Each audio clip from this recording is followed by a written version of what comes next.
Good afternoon, everyone. We are on the very last reminiscence of Swami Ramakrishnananda, which is written by Swami Madhavananda, who was one of the Swamis who came to dedicate this temple in Santa Barbara. And we'll read a little about his life after we read his reminiscence. In the year 1909, I had the good fortune of spending 8 blessed days with Srimat Swami Ramakrishnananda, the first president of the Ramakrishna Math, Madras, and one of the pillars of the Ramakrishna order. I had read I don't know what that is, Ramchandra Dutt's impassioned eulogy of him in his Life of Ramakrishna. Do you know what SJT stands for? Yes, but I can't. Okay. It's an honorific, like Sri and that kind of thing, in which Ramchandra Dutta describes young Shashis, and that's what Swami was called then, untiring, selfless service to the Master during his last illness at Kasipur, as simply unparalleled. I had also heard much about his singular devotion to the Master, both then and since then, in the monasteries of Buranagar and Alambazar, from the senior Swamis of the Belar Math, many of them direct disciples of Sri Ramakrishna, and soon made up my mind that my life as a novice of the order should begin under Swami Ramakrishnananda. And this, despite the fact that some of them, for instance, Srimat Swami Shivananda had jokingly warned me of the Swami's sternness, which would often express itself in sharp reprimands whenever anything went wrong. Accordingly, under arrangements kindly made by Swami Sarananda, the secretary of Belar Math, I quietly took my seat in the Madras Mail at Howrah. That's the train, within a couple of hours of my leaving the examination hall. I arrived at the Madras Central Station on the 22nd April at about noon. A gentleman set me down from the tram at a point nearest Brodie's Road, Mylapore, telling me that I was not to go by the street. By a dreadful misreading of the instructions, I followed a cart track a few yards off, leading to a coconut garden, and presently found myself taking a long detour that made me reach the Madras Math after an hour instead of a few minutes. I met the Venerable Swami Ramakrishnananda, who asked Brahmachari Rudra Chaitanya, the only assistant stationed there, to look to my meal. Shortly after, the Swami asked me if I wanted to be a monk, to which I replied that my object was to live in their company and lead a pure life. He said, "It is the same thing. In that case, you have come to the right place. In this age, whoever takes refuge in the Ramakrishna incarnation shall undoubtedly realize the goal. But if you want money and fame and all that, better go and read for the M.A." I said I did not care for them. The monastery was quite full at the time, for Srimat Swami Brahmananda, or Maharaj as he was generally designated, the first president of the order, was there with his party, having returned some time back from Bangalore after opening the new ashram building. The main building of the Madras Math was a square, one-storied house with a hall and 4 small rooms at the corners. The 2 eastern rooms were the shrine room of Sri Ramakrishna and Swami Vivekananda. Diagonally opposite the former was where Swami Ramakrishnananda lived. The other room was occupied by Maharaj. The hall was the office, visitor's room, and also the bedroom of the other monastic inmates. Although built only 2 years ago, the house had heavily cracked, which necessitated it being abandoned in 1914 to be replaced by the present 2-storied building in 1917, a sad commentary on the business integrity of the contractor. Mosquitoes being in abundance, The problem of fitting up a mosquito curtain in the center of the hall was ingeniously solved by tying it to a bamboo strip frame suspended by a central longitudinal rope from a hook in the ceiling. In other words, I think they had a tent the whole way down the hall. There was no electricity in the house, and Madras is described as a city which is 5 months hot and 7 months hotter. Consequently, the martyrdom which the robust Swami Ramakrishnananda, who had also a chronic skin trouble, suffered year after year since 1897, when he first went there at the behest of Swami Vivekananda, can easily be imagined.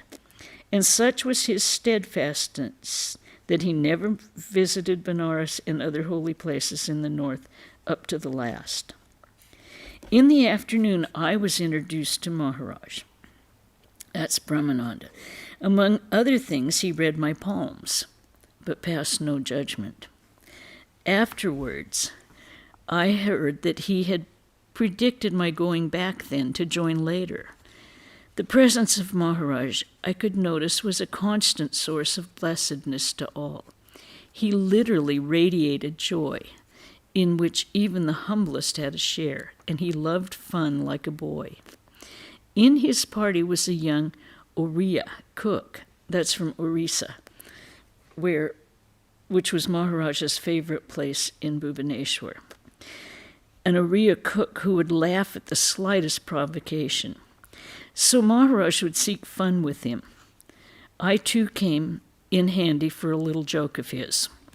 The day after my arrival, in the presence of all, he showed me a recent photograph of his hanging on the wall and said, "Do you know Swami Sardananda, the secretary of the Mat? See if this picture tallies." I only smiled. Thereupon he said, "He doesn't know him." On coming to know that I had informed those at home of my coming to Madras, he said, "What a pity, they will come after you." When I explained that it was under the instruction of Swami Sardananda, he said, "But you should have been circumspect." Those joyous days, however, were soon to end, for I learnt that Maharaj would leave for Puri in another 3 days. Swami Ramakrishnananda had not only deep love for him, but as the spiritual son of Sri Ramakrishna, had a feeling of reverence in which he seemed even to surpass his brother disciples. He spoke to me on the occasion when, during the lifetime of the Master, Swami Vivekananda had called his brother disciples and said, "Rakhal is our king, and you fellows are his subjects." How he would I noticed he didn't include himself. How he would strive to make Maharaj feel happy in every respect. And at last his displeasure would, as eyewitnesses tell, be an agony to the Swami, who would not rest until he had begged his forgiveness with his utmost humility. I had read in the Gospel of Sri Ramakrishna that the Master's calling Rakhal an eternally perfect soul, which led me to expect that he would be too absorbed in God to be mindful of external things. Instead, I found him taking part in a game of cards, but I kept silent. One day, Swami Ramakrishnananda, of his own accord, broached the topic and said to me, "That Maharaj plays cards is good for us. He lives at such a high spiritual level that his body would not last long if he continued always at that level. We, therefore, induce him to play so that his mind may relax a little." I understood how thoughtless it was on my part to judge a spiritual giant like him by conventional standards. On the appointed day, Maharaj left, and after seeing him off at the station, Swami Ramakrishnananda said to me, "For a saint of his caliber, everything is arranged spontaneously." Maharaj is nervous about traveling with Europeans, but he had a single berth, first-class coupe with a fan and everything. Sri Ramakrishna used to take so much thought for him and gave him privileges that were vouchsafed to none else amongst us. He would even take him on his shoulders. One day he was so struck with a particularly childlike act of Maharaj that he burst into tears, saying, "You are so simple. Alas, who will look after you when I'm gone?" But you see, the Divine Mother arranges everything for him. Before leaving, Maharaj said to me, "Here you will be in the company of a saint. Serve him." I therefore began a little personal service of the Swami, massaging or fanning him at times. But even my best efforts seemed to give him little comfort. So he would often ask me to call the stalwart Rudra Maharaj. Minor ashrama duties were also given to me. One of these was to sweep the floor. One day the Swami saw me gently pushing aside a spider. He took the broom from me and killed it, saying, "If you don't kill them, they will kill you." He wanted to remove my undue softness. Reciprocity is a more practicable principle for the common man or woman than non-resistance, which is fit only for advanced souls. Another day he tested my knowledge of Sanskrit by asking me to explain some very easy verses from the Durga Saptashati, chapter 5, at the end of which he said, "I see you have got the hang of it." In this connection, he pointed out the distinction between Sanskrit and Bengali pronunciation, stating that these were two different languages, a fact which Bengalis generally ignored. He illustrated the former by correctly pronouncing the following couplet from the Saptashashti, Ya Devi Sarvabhuteshu Shakti Rupena Anyway, Namastaye Namo Nama. Repeated salutations to that goddess who resides in all beings as power, which sounded pretty much as the same words would sound in English. By way of showing Bengali pronunciation, he chose a phrase that might be transliterated as Ogo Shakti Swarupini, O thou embodiment of power, but which sounded to me as Ogo Shakti Swarupini. In case people haven't gotten it now, there are no V's in Bengali. They're all B's. There are no A's. They're all O's. He also remarked that the Divine Mother was displeased if the Saptashashti was not correctly recited. He advised me to read the Shanti Parva of the Mahabharata in Sanskrit and note down the unfamiliar words with their meanings. Once he quoted and explained the well-known verse of the Gita, chapter 7, verse 14, which says that Maya, cosmic illusion, can be overcome only through resignation to the Lord. Another time he asked me to read from Swami Vivekananda's recently published Inspired Talks, the following passages, which he himself briefly explained. People who report about sects with which they are not in sympathy are both conscious and unconscious liars. A believer in one sect can rarely see truth in others. July 1st. And until you are ready to change any minute, you can never see the truth. But you must hold fast and be steady in the search for the truth. On July 5th. These are all talks given in Thousand Island Park, right? Yeah. During the short time I was with him, The Swami was uniformly kind to me. He even told me in confidence things that were scarcely fit for the ears of a novice, and generally treated me as if I were an old acquaintance. Speaking of his first meeting with Sri Ramakrishna, she said, he asked me, "Do you believe in God with form or without form?" I replied, "I'm not sure whether God exists at all, so there can be no question of his form or the opposite." He was pleased with the answer. When I referred to the incident of his taking a small quantity of ice for Sri Ramakrishna to Dakshineshwar from Calcutta, tying it in the corner of his upper garment, and it's not melting, he mentioned that it was from a northern part of Calcutta, and added, on receiving it, the master said, "It is quite in keeping with his devotion."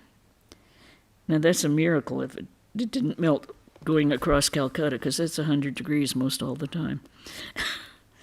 He went on to say, "Well, samadhi and all that we have now put on the shelf, but there is his work to do." He said he had been studying Persian in those days, and when Sri Ramakrishna came to know of it, he strongly discouraged it, saying, "If you do that, your devotion and all will go." Well, it is K who revived the craze for study among the disciples. Otherwise, they would have given it up. The Swami added, "I had to learn things anew to play the part of a pedagogue." The Swami narrated an interesting episode about one Hari Prasanna, who studied mathematics with him and also visited Sri Ramakrishna at Dakshineshwar. The master told him to meditate in the Kali temple. One day, as he was doing this, he felt as if his two eyes were coalescing so as to form a single eye on his forehead. He got frightened and hurried to Sri Ramakrishna to tell him what had happened. The master said to him, "You couldn't stand this much and came away in a fright?" I did not inquire who exactly the subject of this narrative was. Himself an embodiment of renunciation, he could ill brook the lack of self-control among worldly people. He cited a typical case, without giving out any name, that had been reported to him. He made fun of a section of our people, saying, they themselves are Aksharas, and they conceive their gods also as having 3 wives each. Nevertheless, in his general dealings with people, he was kind, considerate, and loving. Only once did I see him, on returning from a morning class, scold a cabman for demanding more than the usual fare.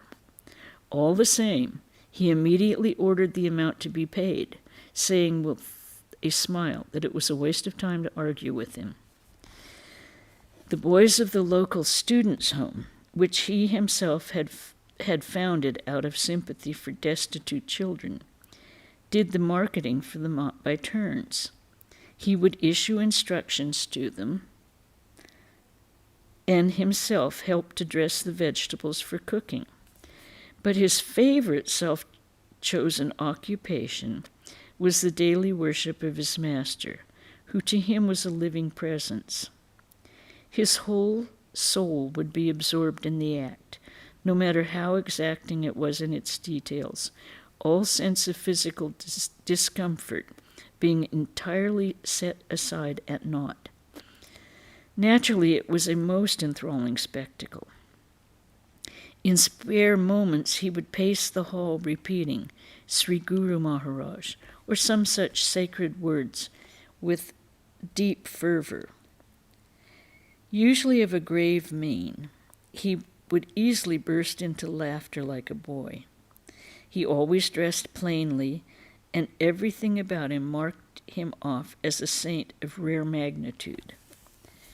I recall a few little incidences that gave an insight into the working of his mind. One sultry night he had little sleep. Referring to this on the next morning, he said, "Maybe the mother of this new boy, who has come was weeping, so I had no sleep. One day 2 young men saw him with some books just purchased. He talked affably with them, glancing at the titles of the books. He came across one that read, Theosophy in Everyday Life. Why not God in everyday life, he remarked.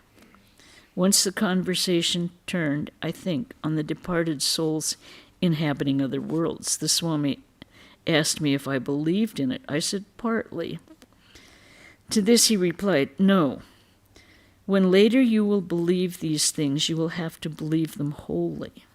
He warned me against sitting on a gunny bag, saying that Sri Ramakrishna had forbidden it on the ground that it tended to produce a grocer's mentality. Another warning of the Master had been mentioned by Maharaj in the presence of us all, including Sri Ramakrishnananda, Swami Ramakrishnananda, vis-a-vis that one must not allow the air wafted by a mat that is being spread to touch the body. Say that again, please. One must not allow the air wafted by a mat that is being spread to touch the body. So I would think it's when you're shaking out a mat. Matter like an asana is what I'm thinking. Well, it says, it could be an asana. It could be, any kind of a mat. It could be when people sleep on it. It could be anything. Yeah. On 2 occasions, the Swami gently corrected my misconception. Once when I showed my preference for white bread to brown, and another time when I made light of the extra-priced featherweight paper of the inspired talks, and how he impressed me on the superiority of the mind to the senses. The senses, he said, only touch the surface of things. Take, for instance, this wall. When you look at it, all you see is a colored surface. The eyes do not tell you what is inside. It is the mind that supplies you further information about its thickness, its being made of bricks, and so on. He went on in this strain.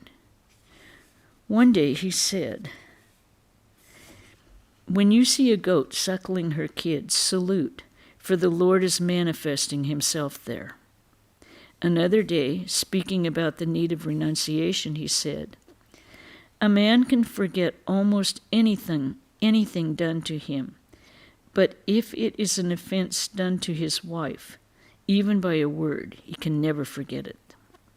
Therefore, he who wants to obliterate his ego as a means to God realization should not marry. I also remember the telling way in which he emphasized the need of one-pointed yearning for achieving God realization by citing the story of the disciple who begged his teacher for a vision of God. The teacher took him to a tank and suddenly held him down underwater. After a few moments, he released him and asked him what he had wanted most at that time. Just a breath of air, said the disciple. Nothing else? No. When you will be longing in that intense way for just a little bit of God and nothing else, then you will realize him, said the teacher. One day I voiced the popular belief that those who approached God in an inimicable spirit realized him quicker, since they had constantly to think of him. To this, the Swami's reply was, he whips them into the right attitude. Regarding a well-known emotional biography of Sri Chaitanya in Bengali, which I liked much, minus its occasional lapses into bigotry, his laconic remark was, he seems to have written a novel. He was a man, he did say what he thought. The happy days I was passing in his company were coming to an end. True to the prognostication of Maharaj, One of my old school teachers, a Brahmin, came to take me home. All arguments with him proving in vain, I saw I had to go, for if I stayed on, my parents might come and trouble the Swami. Just to spare him this, I decided to go, and was manifest when, at mealtime, he told me aside not to eat from the used plate of my teacher, a practice common enough in India. Considering the fact that I was treading the spiritual path, the Swami had his reasons for saying so, as I afterwards discovered. He suggested to me to visit the holy city of Kanjivaram, which was very near, but I said I was soon coming back. Actually, it took me 23 years to make that pilgrimage. The Swami also advised us to halt at Puri on our way to Calcutta, which we would have done anyway to say our respects to Maharaj, as well as to see Lord Jagannath, adding significantly to my teacher, "You will see a living Jagannath there," meaning Maharaj, another indication of his veneration for the latter. Incidentally, the remarks he made one of these days regarding another brother disciple of his, Swami Premananda, whom also Sri Ramakrishna classed among the highest spiritual souls, are worth quoting. "There is Babaram," he said. "He is a storehouse of infinite power, but he won't manifest it."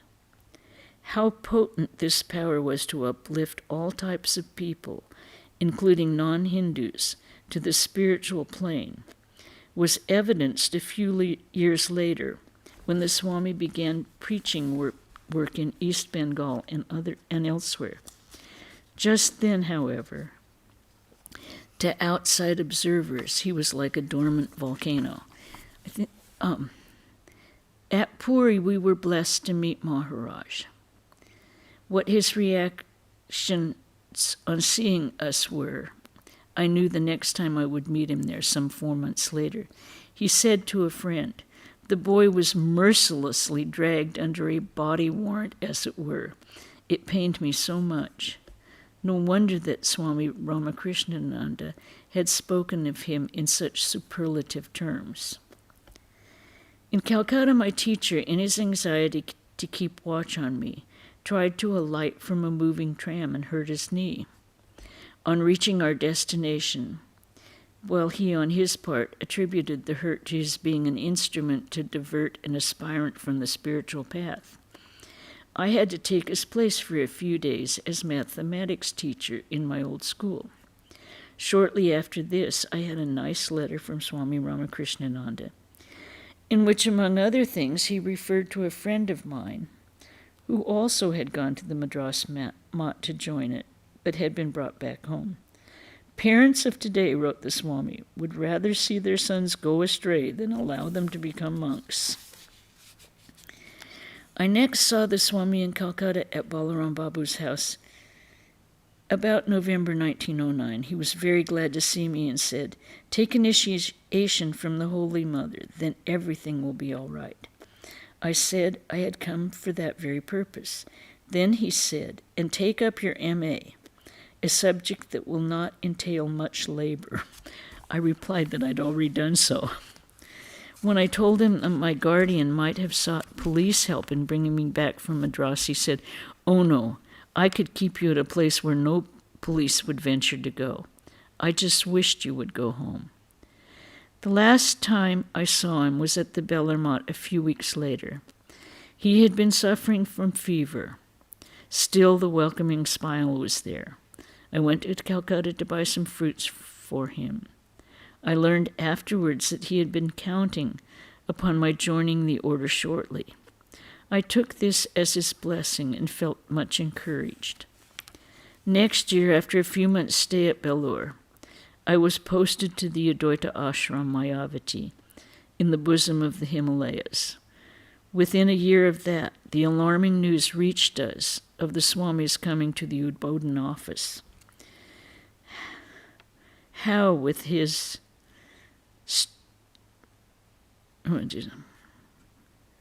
for the treatment of a galloping phthisis. How he, with his strong constitution, he could have contracted the disease was an enigma to him, but the reason was plain. He had overworked himself without taking proper rest or nutrition, which had surreptitiously first brought on diabetes. Not long after, we were shocked to learn that there was no hope of recovery, so that anyone who wished to see him must haste. For me, leaving the place so soon was out of the question. Finally, the news of the end came, to throw the whole ashram into gloom. The next month, Prabhupada Bharata published a special number in his honor. On the last day, the Swami had suggested the idea for a song to be composed and sung to him, which was done with the help of the great devotee and actor-dramatist, here it is, Srijat, Girish Chandra Ghosh. The song opened with the words to the following effect: "The night of misery is at end." His body was cremated at the Bellarmont on the bank of the Ganga. No memorial of any kind marks the spot to tell the visitors of its sanctity. There's a footnote on that. In that at present there's an enclosed place with a tablet bearing the names of all the direct disciples of Sri Ramakrishna, including Swami Ramakrishnananda, who were cremated there at Bellarmont. But his memory is enshrined in the hearts of those who had the privilege of coming in personal contact with him. His contributions to the Ramakrishna order and the Neo-Vedanta movement, inaugurated by its illustrious founder, Swami Vivekananda, are unique. The few valuable books he has left, as also his utterances and his glorious life of purity, self-effacement, and ceaseless service in the cause of his beloved master and suffering humanity, so far as these are recorded, will remain as his standing monuments. Okay, and with that, we finish this book. So, after Durga Puja, we will be starting Glimpses of a Great Soul, Swami Sardananda. And are there any questions or any remarks about Ramakrishnananda?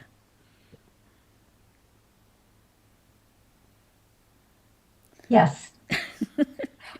Okay. I just can't get that picture of him sitting with an umbrella over Ramakrishna's picture in the shrine instead of when the roof was leaking, instead of taking it someplace where it wouldn't get wet because he didn't want to disturb him when he was sleeping.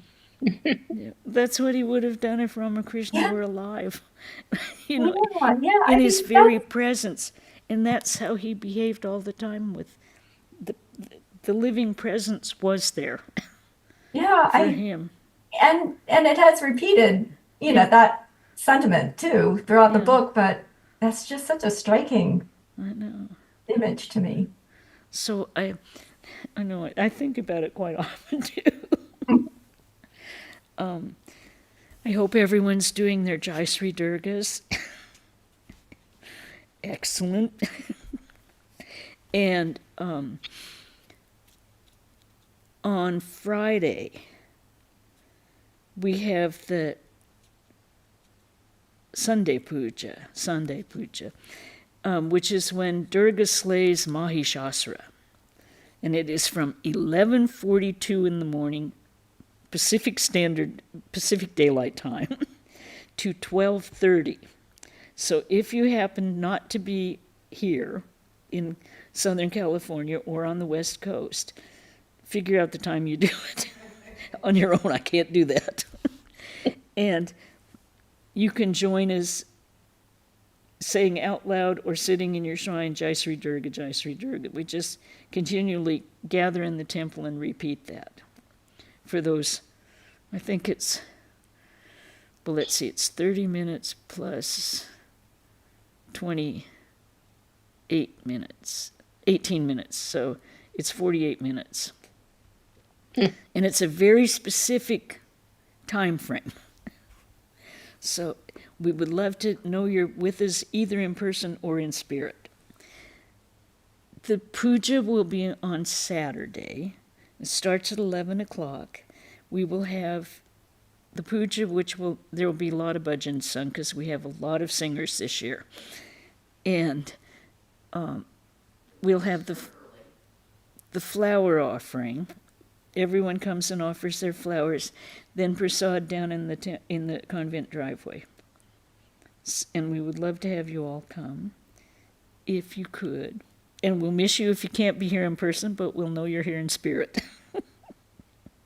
Okay. And any other questions? Okay. Yeah. Om Shanti Shanti Shanti. Hari Om Tat Sat Sri Ramakrishna Arpanamastu. Yes, there's one more announcement.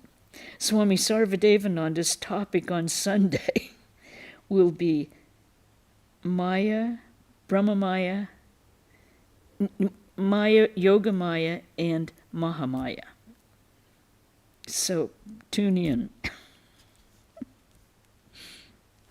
And we shall see you next Wednesday with a new book. Now, I've heard that Sunanda, you said you got your book through the Hollywood bookstore. Yeah, okay. I had heard that they were available through Oregon, but not much more than that. But through the Portland Center, but yeah, you got it through the Hollywood Center. Okay, we don't seem to have any copies up here. No, it's a problem getting it from Portland, so she might have gotten it a while ago. Okay.